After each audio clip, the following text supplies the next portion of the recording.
1, 2, 3, 4, 5, 6. Yes, once every 6 seconds, day and night, weekdays and holidays, another automobile accident adds to the toll of death, injury, and property damage. This tragedy and waste can become even more terrible unless we learn that accidents can be prevented and determine that they shall be. In general, accidents don't just happen. They are caused.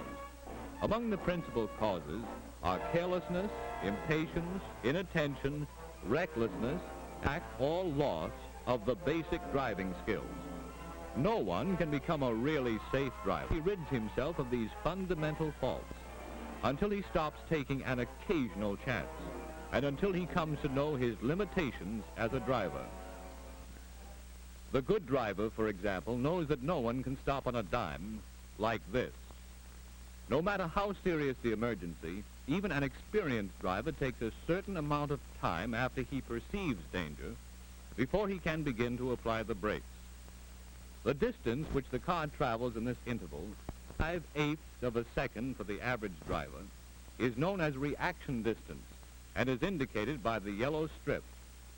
Since even locked wheels cannot arrest a car's forward motion immediately, braking distance, shown by the red strip, must be added to reaction distance, total stopping distance.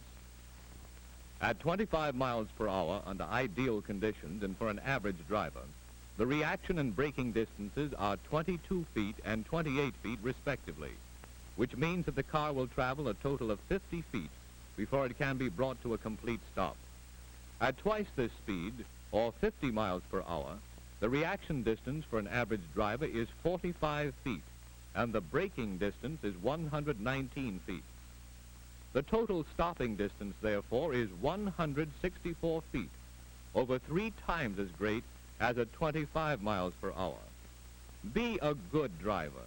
Learn your stopping distances and never drive so fast that you can't stop within the assured, clear distance ahead. All too many drivers ignore this simple rule, especially when in traffic.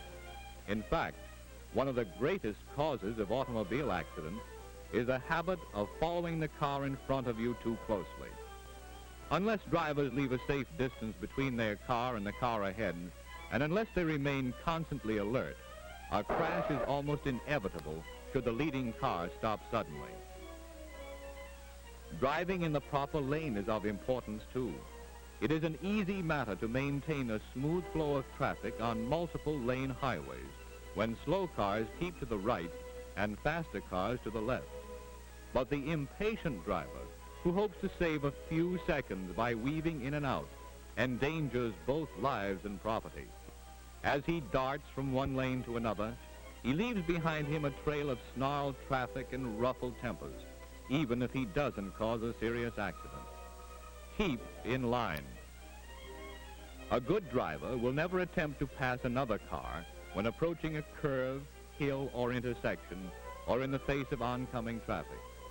The driver who takes a chance by passing when he can see the road ahead, or when he doesn't have sufficient clear distance, is one of the greatest menaces to be found at the wheel today. Often he himself escapes unscathed, but is the real cause of accidents involving other drivers. Pass only when the road ahead is clear. Passing on the wrong side is another leading cause of accidents. Not only is it difficult for other drivers to see a car passing in this fashion, but the reckless driver has no warning should one of the other cars pull out of line to stop or make a turn. You can do a good turn for yourself and other drivers by observing 2 simple rules. When you plan to make either a left or right-hand turn, give the correct hand signal and stay in the proper lane. From this position, the turn may be made easily and safely. Impatience and danger, however, go hand in hand, and the driver who will cut across a line of traffic, depending on his greater speed to keep him out of danger, may cause serious trouble. Remember, use hand signals and keep in the proper lane.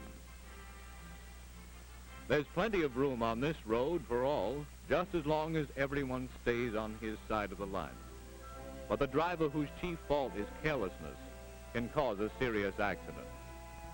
Not thinking of the consequences, such a driver allows his car to swing wide, forcing the oncoming car off the road. Always stay on your own side of the center line. But the most inexcusable of all accidents are those caused by drivers who are under the influence of alcohol. Anyone who drives a car in this condition is a potential killer. Alcohol, even in small amounts, affects a driver's judgment and dulls his senses. Normally cautious drivers will take all sorts of needless chances after drinking. Furthermore, they are unable to react as quickly or as well in emergencies. Remember then, if you drink, don't drive.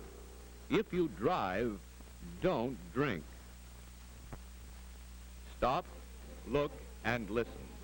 Those words are a warning that every driver should heed. Yet despite this warning, more than 2,000 men, women, and children will meet death this year in crashes between automobiles and trains. More than 1/3 of these fatal accidents will occur at crossings guarded by gates, bells, flasher lights, or other protective devices. When you come to a railroad crossing, stop and look both ways before going on. For the driver who feels he can ignore that warning and who won't take time to be careful, there can be only one end, this.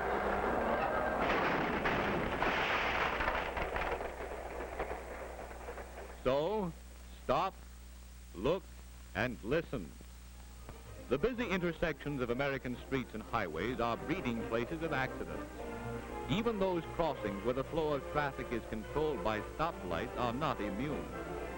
Seemingly, it should be a simple matter to obey the law, to stop on red, to go only after the lights have changed to green. But many drivers, impatient because of a few seconds delay, will start off as soon as they see the caution light. At the least, this means confusion and traffic tie-ups. At the worst, it means serious and costly accidents. Play it safe. Don't start until you see the green light. At an intersection that is not protected by stop signs or lights, the right-of-way is given to the car on the right, unless the other vehicle reaches the intersection first by an appreciable distance. Failure to grant this right-of-way is one of the primary causes of accidents. But it should be remembered that possession of the right-of-way does not relieve a driver of the necessity of being careful. The driver who fights for his right-of-way or takes it for granted may well be described by the old jingle which tells of the chap who one fine day was killed maintaining his right-of-way. He was right, dead right as he sped along, but he's just as dead as though he'd been wrong. But the worst killer on the highways today, and the greatest single accident cause, is speed. Speed beckons temptingly to the impatient and to the thrill-seeking, and turns an innocent curve into a death trap. Speed, sinister and deadly, takes control of a car and hurls it into a wild, careening skid. Speed can make a simple blowout result in stark tragedy. And by increasing a car's stopping distance, speed causes many an accident that could have been avoided had the car been traveling at a reasonable rate. So stop saving seconds and losing lives. Slow down for safety. And remember, to be a good driver, a safe driver, you must use care, courtesy, and common sense. You must be ever alert, which means you must never, not even for a moment, relax your vigilance while at the wheel. Determine while you may to live and let live.